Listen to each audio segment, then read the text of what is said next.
24 জানুয়ারি ছিল আমার বান্ধবীর জন্মদিন তনয়ার।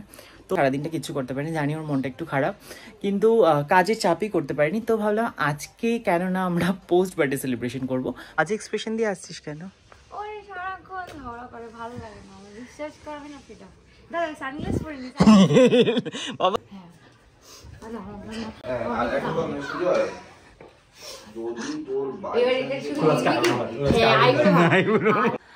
ছোট্ট আয়োজন আমাদের তনুর জন্য, কালকে আমরা করতে পারিনি, এটা আমার দুঃখ, আজকে করে দিলাম এর জন্য।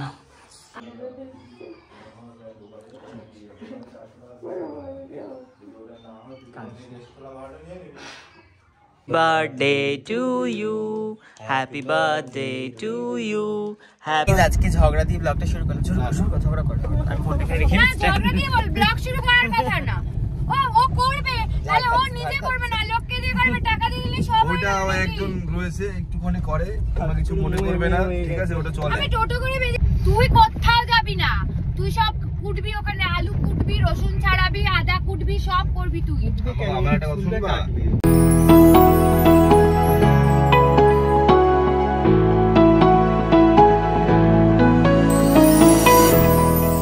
Good afternoon, hello and welcome back to my channel. এখন বাজে হচ্ছে 12:25। আজকের ব্লগটা আমি এখান থেকে শুরু করছি। তো চলো, আজ হচ্ছে 25শে জানুয়ারি আর কাল ছিল 24শে জানুয়ারি। আমার কালকে ব্যাক টু ব্যাক 5টা ব্রাইডের কাজ ছিল। সব পুরো ব্লগটা তোমাদের সাথে অবশ্যই শেয়ার করে দিয়েছি আগের ব্লগে। তো তোমরা যা দেখো নি দেখো। সকাল 6:30 থেকে বিকাল না, সন্ধ্যে 8টা-9টা অবধি আমি কাজ করেছি। আর এটা বলার কারণ হচ্ছে 24শে জানুয়ারি ছিল আমার বান্ধবীর জন্মদিন তনয়ার। তো ওই জন্য কিছুই করতে পারিনি। তা আগের দিন রাতে আমরা বার্থডে সেলিব্রেশন করেছিলাম 12টার পরে, কিন্তু কালকে সারাদিনটা কিছু করতে পারিনি, জানি ওর মনটা একটু খারাপ, কিন্তু কাজের চাপই করতে পারিনি। তো ভাবলাম আজকে কেন না আমরা পোস্ট বার্থডে সেলিব্রেশন করব, মানে আমি করব। তো আমার সব কিছু সেলিব্রেশন মানে ঘরোয়াভাবে সেলিব্রেশন। তো আমি কিছু রান্না করব, অল্প কিছু ওর জন্য।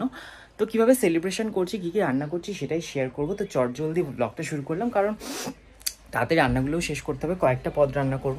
তো চলো, কী কী করছি না করছি সব শেয়ার করছি তোমাদের সাথে, দেখতে থাকো ব্লগটা। অনেকটা বেলা হয়ে গেছে, তাই ঝটপট করে কিন্তু রান্নাবান্নাগুলো করে নিতে হবে। আর আমার কাছে বার্থডে সারপ্রাইজ মানে কিন্তু ঘরোয়াভাবেই সবাইকে সারপ্রাইজ দেওয়া, মানে যার জন্য আমি সারপ্রাইজ প্ল্যান করি ঘরোয়াভাবেই করি। আসলে কি বলো তো, বাইরে প্ল্যান করা বা সারপ্রাইজ দেওয়া এগুলো আমার দ্বারা হয় না। আমি রান্নাটা ভালো করতে পারি, তাই জন্য সবাইকে রান্না করি, একটু খাওয়ানোর চেষ্টা করি, যে যেটা খেতে ভালোবাসে। তো মেনলি জন্মদিনে যেটা হয় পায়েস, আর সঙ্গে ভাজা, ডাল, মাছ, মাংস, এগুলোই কিন্তু এদিকে আমি এখন রান্না করছি। জন্মদিনের মেন হচ্ছে পায়েস, তাই প্রথমে পায়েসটা রান্না করে নিয়েছি। তারপরে এদিকে মাছ, মাংস, 5 রকমের ভাজা, ডাল, সমস্ত কিছুই কিন্তু অল্প অল্প করে আমি করে নিয়েছি। আর দুপুরে যেহেতু আমরা কয়েকজনই খাবো, মানে আমি, আমার বান্ধবী আর ওর বয়ফ্রেন্ড আসবে সঙ্গে, ঋষভ আর আমার ভাই, আমরা এই কজন তো অল্প অল্প করে কিন্তু সমস্ত কিছু রান্না করে নিয়েছি। তো দেখতেই পাচ্ছ এখন বাজে হচ্ছে 2:30, 2:25। আমি রান্না শুরু করেছিলাম তখন 12:30 বাজছিল, মানে 2 ঘন্টা হয়েছে। আমার কিন্তু মোটামুটি সব রান্নাই কমপ্লিট। মাংসটা জল ঢালবো, ঝোল হলে, মানে ঝোল মানে কষা কষাই করবো, জাস্ট একটু মাংস সেদ্ধ হওয়ার জন্য জল দেবো, তাহলেই আমার হয়ে যাবে রান্নাবান্না। তো চলো তোমাদেরকে দেখাই আমি কী কী রান্না করেছি আজকে। আমি রান্না করেছি, ফার্স্টেই হচ্ছে পায়েস আছে, গুড় দিয়ে পায়েস করেছি। তারপরে এদিকে দেখাই 5 রকমের ভাজা আছে, এখানে বেগুন, সিম, কুমড়ো, আলু আর মাছ ভাজা। এখানে আছে মাছের কালিয়া, আর রয়েছে টমেটো দিয়ে ধনেপাতার ডাল। এখানে হচ্ছে চিকেন কষা, চিকেনটা কষা হয়ে গেছে, গরম জল বসিয়েছি, দেবো। ইন্ডাকশানে এখানে ভাত বসিয়েছি, ভাতটা আর একটুখানি হবে, এখানেই ভাজাগুলো করেছিলাম। খুব সামান্য আয়োজন আমি রান্না করেছি, সব নিজে হাতেই করলাম। আমাকে শুধু বাজারটা করে এনে দিয়েছিল ভাই। তো চলে এবার মাংস রান্না করে তারপরে আমি স্নান করে ফ্রেশ হয়ে তারপর সমস্ত কিছু গুছিয়ে নিতে হবে আমাকে। ও আসেনি এখনো, ও আসলে তখন সে দেখা করাচ্ছে। কার জন্য এত আয়োজন? আজ এক্সপ্রেশন দিয়ে আসছিস কেন? ওরে সারাক্ষণ ঝগড়া করে, ভালো লাগে না আমার, বিশ্বাস করবে না ফিটা। দাদা সানগ্লাস পরে নি বাবা, সেলিব্রিটি সানগ্লাস পরে নি। অবস্থাটা খারাপ না? হ্যাঁ, ঝগড়া করে চোখ মুখের অবস্থা খারাপ করে এসছে ও। শুধু শুধু এইটুকুনি দিবি? এটা হচ্ছে বাচ্চাকাল, ওর জন্য কালকে কিচ্ছু করতে পারিনি। আর ও তো জানি যে আমি একটু ঘরোয়া, বাইরে কোনো প্ল্যান আমার দ্বারা হবে না, ওই জন্য ঘরোয়াভাবে একটুখানি আয়োজন করেছি। ও খেতে ভালোবাসে, ওকে খাওয়ানো হয়নি অনেকদিন, তাই তো, তাই জন্য একটু খাবারের আয়োজন। তো চলো বসো, তোমরা সবাই ওকে একটু উইশ করে দিও, অনেক অনেক ভালোবাসা দিও, আশীর্বাদ করো যেন তাড়াতাড়ি ওর বিয়েটা হয়। আমি তোদের বিয়ে করতে চাই না। বাস কুন্ডিটা লেট করে এসছে, এখন বাজে হচ্ছে 4:30 বাজে, 4টে। ওর কখন আসার কথা? দুপুরে। ও 4টের সময় এসছে। তাড়াতাড়ি আয়, খেতে দেবো তো অনেকে। আর এদিকে অশোকদা বসে আছে, এদিকে আয়োজন হয়ে গেছে। এই হচ্ছে ছোট্ট একটুখানি আয়োজন, অল্প একটুখানি। তো চলে এবার তনাকে নিয়ে আসা যাক এখানে।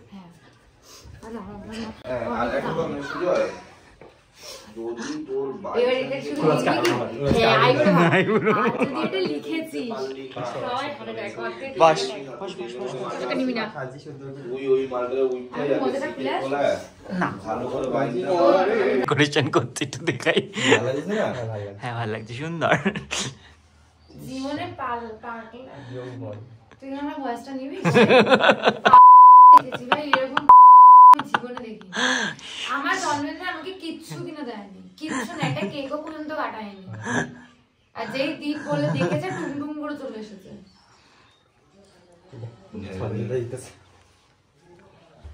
বাস ঠিক আছে, এই ছোট্ট একটু আয়োজন। এই হচ্ছে আইসক্রিম কেক, ছোট্ট আয়োজন আমাদের তনুর জন্য। কালকে আমরা করতে পারিনি, এটা আমার দুঃখ, আজকে করে দিলাম এর জন্য। আর আমার হ্যাপি হচ্ছে আমাকে এখনো পর্যন্ত মানে কালকে জন্মদিন থেকে এখনো পর্যন্ত আমাকে একটুখানি কেউ পায়েস রান্না করে খাওয়ায়। এই যে আমি পায়েস বানিয়েছি, গুড়ের পায়েস। এই যে না সত্যি বলছিলাম, কালকে রাত্রিবেলা শেষে ভাবছিল না ফোনটা একটু পায়েস খাওয়াই। মা সত্যি ভুলে গেছে যে আমি জন্মদিন। আমরা একটু লেট করে করলাম, কালকে কাজ ছিল সারাদিন। আমরা নাহলে কালকেই হতো। Happy birthday. নো কাঁদবে না কিন্তু এইসব করে। খেয়ে দেবো কেমন হতো পায়েসটা, আমি খাই টেস্ট করে দেখি পায়েস। হ্যাপি বার্থডে, খুব ভালো থাকবি।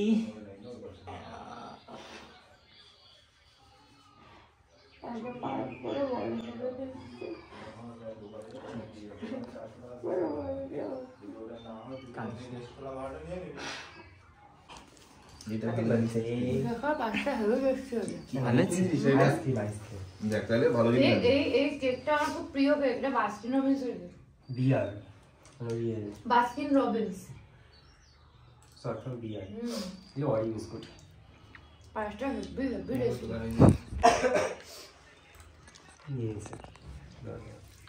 আনন্দকে দাও, পাঁচটা হেভি টেস্টি। ভালো যে বাসবে আজ তো। হ্যাঁ আমি জানি, ওটা তুমি নিজে খাবে বলেই তাড়াতাড়ি করছো। Birthday to you, happy birthday to you, happy birthday dear Tanu, happy birthday to you.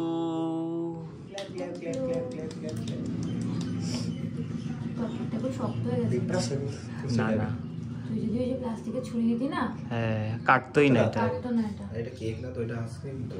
একটু বাইরে রাখলে নর্মাল হবে।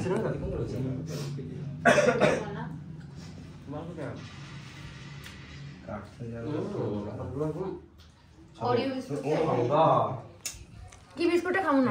দাঁড়া, ওইটা না, এই নাও তুমি এটা খাও আমাদের। না আগে তোকে খাবাই এনে।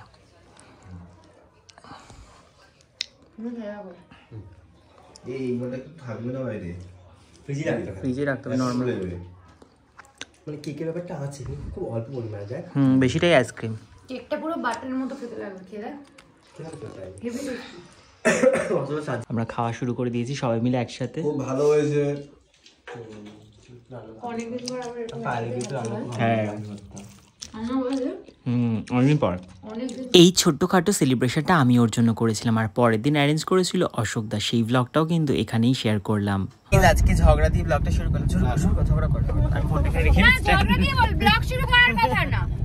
ও করবে, তাহলে ও নিজে করবে না, লোককে দিয়ে করবে, টাকা দিয়ে দিলে সব হয়ে ওটা যাবে। একজন রয়েছে একটুখানি করে, তোমরা কিছু মনে করবে না, ঠিক আছে? ওটা চলে। আমি টোটো করে বেরিয়ে মামা চলে এলাম, এদিকে ওর কোনো পাত্তাই নেই, সব সময় সব কিছুতে ইয়ার্কি। তুই আমি ম্যাচ জামা পড়ছি দেখ। তোমরা তো দীপু আমি কি করবো, আমি জানি এরকমই বিলা। এই দোকানটা খোলা আছে? হ্যাঁ আছে। আচ্ছা তো এই দোকান থেকে এখানে পাওয়া যাবে, এটা তোমাদের দোকান। তুতু ফেলে দে, নজর টজর না লাগে তো খাবার দাবার নিয়ে যাচ্ছি। আমি না বলছি একটু তুতু ফেলে দে, তাহলে রাগ কমে যাবে। আমার কিন্তু ভালোই লাগতেছে। কি করে বাবু? ফ্রেশ ফ্রেশ লাগছে। হ্যাঁ কি করেছো? আমার সুন্দর লাগছে। ফ্রেশ লাগছে। যাই হোক গাইস, আজকে ব্লগটা এখান থেকে শুরু করলাম। এদিকে মৌ রেডি হয়ে মনে বসে আছে। মোড়ে চলে প্রান্তে বাবার দিয়ে নাইলে তুই কোথাও যাবি না, তুই সব কুটবি, ওখানে আলু কুটবি, রসুন ছাড়াবি, আদা কুটবি, সব করবি তুই। আমার একটা কথা শুনবা, আমি এখন গিয়ে স্নান করবো। পরে তুমি স্নান তুমি এখন গিয়ে ওখানে ভাগে সব করবা। বিএসএফ চাকরি করে, দেখুন ওর মুখের ভাষা, এই বাইরে থেকে আসলো কানাডা না উড়িষ্যার থেকে, মুখের ভাষাটা বুঝে তোমরা চিনতে পারবে না। এত এত বিএসএফ কি এইসব শেখানো হয় নাকি আপনাদের ম্যাডাম? ওখান থেকে এক পা নড় গাইস, গুটি বিকি দেবে তোমার। গাইস চল বাদিকে চুপচাপ।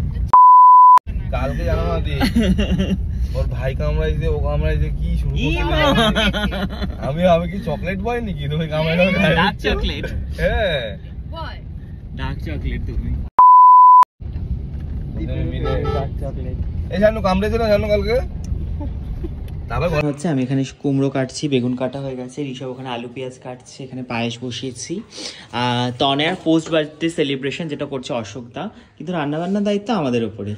আর এদিকে তনয়া মাছ কি করছে, পরিষ্কার করছে, ওকে দোকান থেকে পরিষ্কার করে দেয়নি মাছগুলো, তাই অশোকদা আবার ফোন করছে। চামচ দিয়ে কি করবি? কেন এই চামচই ভালো হয়, কিন্তু তুই জলে ভিজে রাখ, দেখ তাড়াতাড়ি হবে।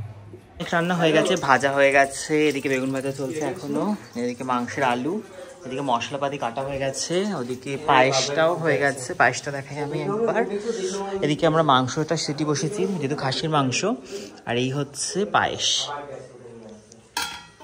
বেলা বাজে হচ্ছে 3:20, আর এখন আমরা রান্না করছি। কখন রান্না শেষ হবে, কখন খাবো জানি না, কিন্তু হবে। যাই হোক, তনু গেছে স্নান করতে, আর অশোকদা এখন গেছে মশলা করতে, আমি আর ঋষভ আছি, দুজন মিলে রান্না করছি। ঝটপট করে নিয়ে আসো। একসাথে করে নিয়ে চলে আসবো। এদিকে এখন অশোকদাও রান্না করতে লেগে পড়েছে, এখন মাংসর আলু ভাজছে, এদিকেও কিন্তু ডাল মাছ ভাজাও হয়ে গেছে, এদিকে সব ভাজাও হয়ে গেছে, মাংস বসাবো, সমস্ত কিছু রেডি। কিন্তু হয়ে গেছে, কষানো চলছে। এদিকে চলে এসছে মাম্পি, এই মাম্পি হাই কর, লেট করে এসছে। এই যে মৌপ্রিয়া এসে এখন রান্না করছে, ডাল ফোড়ন দিল, এখন চাটনি করবে। Very nice. মাছ ভেজে দিয়েছে, আলু ভাজাটা কি সুন্দর কড়মড়ে হয়েছে না। এখানে আলু কাবলি খাওয়া হচ্ছে। বাবা এই সব টমেটো তুলে দিয়েছে মুখে। ঝাল ঝাল ব্যাপারটা কিন্তু ভালো লাগছে। তবে খা, তো অন্যজন লাগবে না। এখন আয়োজন চলছে, এখানে রান্না করা হয়েছে ভাত, ভাজা, পায়েসটা চাটনির পরে থাকবে। হ্যাঁ মাংসটা এখানে থাকবে, তাহলে এই চাটনি এখানে, এখানে পাঁপড়টা দিতে হবে, পাপড়টা চাপা আর মিষ্টিটা দে। গ্লাস নিয়ে এসে জল দিতে হবে। তো এই হচ্ছে আজকের আয়োজন তনুর জন্য। এর আগের দিন আমি আমার বাড়িতে করেছিলাম অল্প একটু আয়োজন, এটা হচ্ছে অশোকদার তরফ থেকে, কিন্তু রান্নাবান্নাটা আমরা সবাই মিলে করে গুছিয়ে দিয়েছে, এনে দিয়েছে, বাকি আমরা রান্নাবান্নাটা করে নিয়েছি। এই হচ্ছে আজকের আয়োজন। এখনো পাঁপড় ভাজা চলছে, ঋষভ স্যালাড কাটছে, এখনো দুটো কাজ বাকি আছে। তনু এসে গেছে, রাগ করে চলে গেছিল, আবার ফিরে এসছে, ঝগড়া করে চলে গেছিল।